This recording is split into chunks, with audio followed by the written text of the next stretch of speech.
नमस्कार, आप देख रहे हैं हल्ला बोल टीवी। मैं हूं दीपक शर्मा और खुशखबरी है। क्या खुशखबरी है? खुशखबरी यह है कि बिहार में इस बार जो मतदान हुआ है, जो वोटिंग हुई है, उसने अब तक के इतिहास के सारे रिकॉर्ड तोड़ दिए हैं। इस बार 64.66% 64.66% वोटिंग हुई है।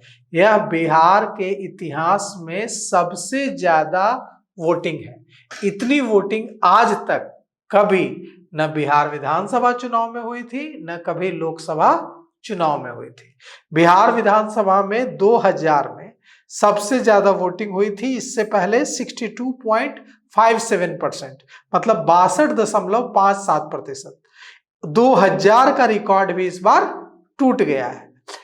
लोकसभा चुनाव की बात करें तो 98 में सबसे ज्यादा वोटिंग हुई थी, 64.6%, और इसका रिकॉर्ड भी इस बार टूट गया। और ये 64.66% का जो आंकड़ा है, यह अभी और ऊपर जाएगा, क्योंकि कई बूथों पर अभी भी लंबी कतारें लगी हुई है। मतलब मान के चलिए कि यह जो पूरा आंकड़ा है, यह 65% के ऊपर जाएगा।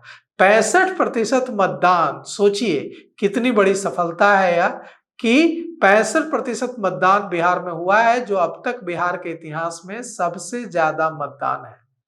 65% मतदान अगर हम देश के लिहाज से देखें तो भी, दूसरे राज्यों से तुलना करें तो भी 65% मतदान एक ऐसा मतदान का आंकड़ा है जो किसी को भी हैरत में डाल सकता है।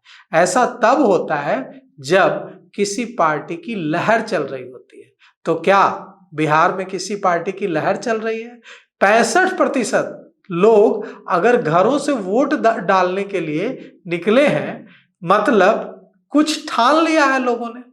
किसके लिए ठान लिया है?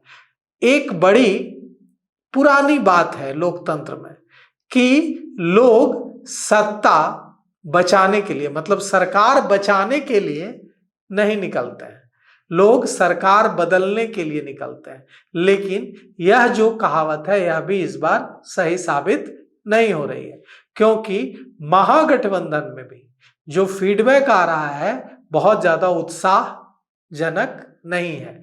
थोड़े कंधे झुके हुए दिख रहे हैं महागठबंधन के नेताओं को। एनडीए जोश में तो दिख रहा है, लेकिन वहां भी क्लैरिटी नहीं है कि क्या होने जा रहा है। जनसुराज जो एक नया ऑप्शन है, वह दावा कर रहा है कि उसकी वजह से परसेंटेज बढ़ा है बिहार में। जनसुराज का दावा है, प्रशांत किशोर की पार्टी का दावा है कि यह जो 64.66 जो आखिरी आंकड़े आने तक 65% के पार चला जाएगा, मतलब ये जो 65% वोटिंग हुई है, इसका श्रेय प्रशांत किशोर की पार्टी जनसुराज ले रही है। जनसुराज कह रहा है कि यह जो वोटिंग हुई है 65%, यह हमारे कारण हुई है, क्योंकि पहले बिहार में लोगों के पास एनडीए और इंडिया, मतलब एनडीए और महागठबंधन का ऑप्शन था। जिन्हें एनडीए पसंद था, जो एनडीए के समर्थक थे, वो एनडीए को वोट देते थे। जो महागठबंधन के समर्थक थे, वे महागठबंधन को वोट देते थे। और जो दोनों से निराश थे, वो घर में बैठ जाते थे। और इसीलिए वोटिंग प्रतिशत इतना ज्यादा कभी नहीं रहा है। लेकिन इस बार जो एनडीए के समर्थक हैं, वो एनडीए को वोट दे रहे हैं। जो महागठबंधन के समर्थक हैं, वो महागठबंधन को दे रहे हैं। और जो दोनों से निराश हैं, वे घर नहीं बैठ रहे हैं, वे निकल रहे हैं और जनसुराज को वोट दे दे रहे हैं। अगर जनसुराज के इस दावे में सच्चाई है, तो यह जनसुराज की बड़ी सफलता है पहले चरण के वोटिंग में। इसके पीछे एक और कहानी बताई जा रही है। इसके पीछे यह कहानी बताई जा रही है कि इस बार प्रवासियों ने, मतलब बिहार से बाहर रहने वाले वैसे बिहारियों ने, जिनका सब कुछ बिहार में है, गांव, खटिया, झोपड़ी, सब कुछ बिहार में, उन बिहारियों ने बिहार आकर बड़ी संख्या में वोट डाला है। उनके लिए स्पेशल ट्रेनें चलाई गई, जिस पर राष्ट्रीय जनता दल और महागठबंधन ने तंज भी कसा कि यह स्पेशल ट्रेनें चलाई जा रही हैं। और ये जो स्पेशल ट्रेनें हैं, इनमें वापसी का टिकट भी कई बार आरोप लगा कि भारतीय जनता पार्टी और जनता दल यूनाइटेड एनडीए के लोग करा रहे हैं कि आप जाइए वोट डालकर आ जाइए, दिल्ली से, मुंबई से और दूसरे भाजपा शासित राज्यों से। तो कहा कि आपको भेज तो रहे हैं, लेकिन आप सोचिए कि इनके ही कुशासन की वजह से तो आप बाहर रह रहे हैं। तो ऐसे दावे आरजेडी ने किए। लेकिन जंगल राज का नैरेटिव इस चुनाव में भी इतना तगड़ा है। अब भी जंगल राज को लेकर जो भारतीय जनता पार्टी ने जो और जनता दल यूनाइटेड ने और नीतीश कुमार ने अपने हर भाषण में, चिराग पासवान ने अपने हर भाषण में याद दिलाया है, जेनजी को याद दिलाया है कि आपने तो नहीं देखा है वो दौर, लेकिन आप अपने घर में जाकर चाचा, दीदी, बुआ, मौसी उनसे पूछिए कि उस दौर में क्या होता था। उस दौर में शाम 6 बजे के बाद लड़कियां घरों से नहीं निकलती थी, और अगर शाम 7 बज जाए और घर न लौटे तो थाने पहुंच जाते थे माँ बाप, और वहां भी एफआईआर दर्ज नहीं होती थी। कहा जाता था कि भाग गई होगी, खुद खोज लीजिए। वो तथाकथित जंगल राज, सो कॉल्ड जंगल राज बिहार में था। अब उस जंगल राज के डर से जो नाराज वोटर्स हैं, जो एनडीए से नाराज हैं, जिन्हें लग रहा है कि भ्रष्टाचार है, जिन्हें लग रहा है कि डेवलपमेंट उतनी तेजी से नहीं हो रहा है जितनी तेजी से वे चाहते हैं, बिहार में उद्योग नहीं लग पा रहा है, बिहार में रोजगार सृजन नहीं हो पा रहा है, वे निराश थे। लेकिन उन वोटर्स ने भी महागठबंधन का रुख नहीं किया है, कम से कम जो फर्स्ट फेज में जो चीजें समझ में आ रही है। तो महागठबंधन का निराश, देखिए महागठबंधन तब तक सत्ता में बिहार में नहीं आ सकता है जब तक एनडीए से निराश वोटर्स महागठबंधन का रुख न करें। जब तक एनडीए से निराश वोटर्स महागठबंधन को वोट नहीं देने लगेंगे, तब तक महागठबंधन के वोटर्स कितनी भी जो आजमाइश कर ले, महागठबंधन सत्ता में नहीं आएगा। क्योंकि यही एनडीए का वोटर्स है जो 20 सालों से एनडीए को सत्ता में रखा है, नीतीश कुमार को सत्ता में रखा है, बरकरार रखा है। तो ऐसे में ये जो एनडीए से नाराज वोटर्स है, कहीं ये वोटर्स जनसुराज के साथ जा रहा है?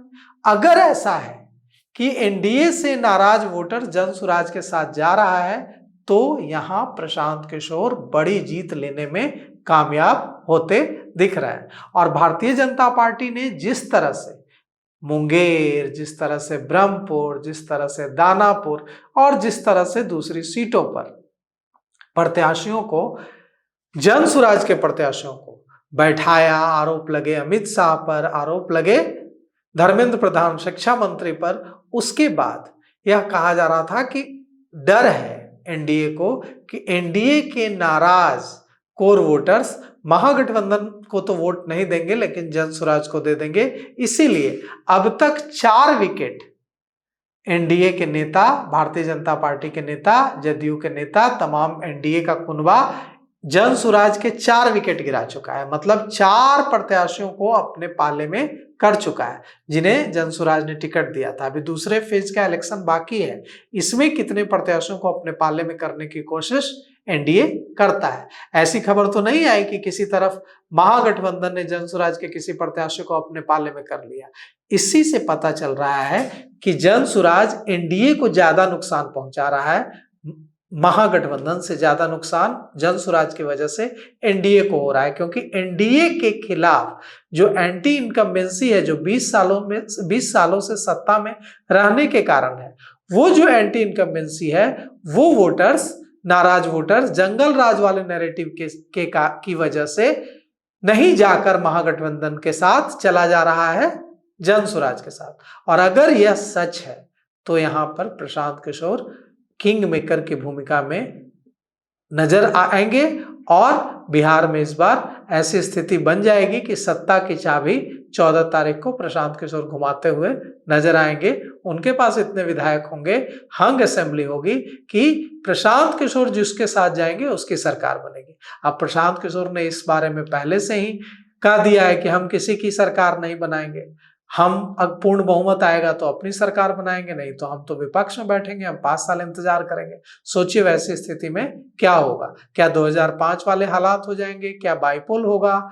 2005 में क्या हुआ था याद है ना?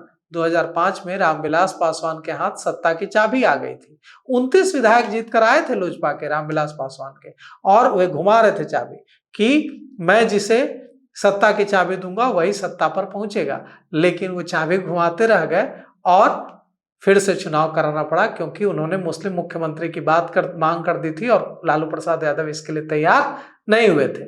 और जो 2005 में चुनाव हुआ और जो नीतीश कुमार मुख्यमंत्री बने, उसके बाद थोड़े अंतराल को छोड़ दें, जीतन राम मांझी जब मुख्यमंत्री रहे तो लगातार 20 वर्षों से नीतीश कुमार बिहार के मुख्यमंत्री हैं और नीतीश कुमार ने बिहार के लिए काम किया है। नीतीश कुमार ने बिहार को बेहतर बनाया है। नीतीश कुमार ने बिहार को तथाकथित जंगल राज से मुक्त कराया है। सड़कें, बिजली, थाने में जाने पर एफआईआर होना, कम से कम इतनी हिम्मत होना लड़कियों, बेटियों, बहुओं में कि वो शाम ढलने के बाद घर से निकल जाए, इन सब का, इन सारे कार्यों का, इन सब कामों का क्रेडिट कौन छीन सकता है नीतीश कुमार से। नीतीश कुमार ने बिहार के लिए बहुत कुछ किया है और इसीलिए इस चुनाव में तमाम एंटी इनकम्बेंसी और बढ़ती जो उनकी उम्र है उसकी चिंताओं के होते हुए नीतीश कुमार का जो 20% वोट बैंक है वो उनके साथ इंटैक्ट दिख रहा है। तो बड़ी उलझी हुई मैथमेटिक्स है, ये बड़ा उलझा हुआ गणित है। देखिए क्या होता है, इसके लिए थोड़ा और इंतजार करना पड़ेगा और 14 तारीख को पता चल जाएगा कि हंग होगा, पूर्ण बहुमत मिलेगी, जनसुराज के हाथ सत्ता की चाबी लगेगी, या एनडीए को फुल मैंडेट मिल जाएगा, या महागठबंधन की लॉटरी लगेगी। देखिए जनता के, बिहार की जनता के मन में, दिलो दिमाग में क्या कुछ है।